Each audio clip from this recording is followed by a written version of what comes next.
కోసం రైతులు పడిగాపులు కాస్తున్నా ప్రభుత్వం పట్టించుకోవడం లేదని ఫైర్ అయ్యారు మాజీ మంత్రి కాకాని గోవర్ధన్ రెడ్డి.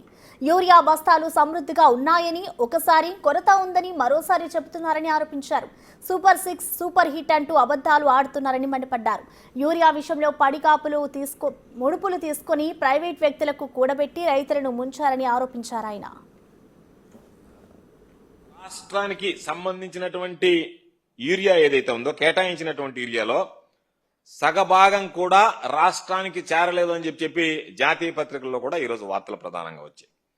ఈరోజు యూరియా ప్రధానమైనటువంటి పంపిణీలో కీలకమైనటువంటిది కేంద్రమే.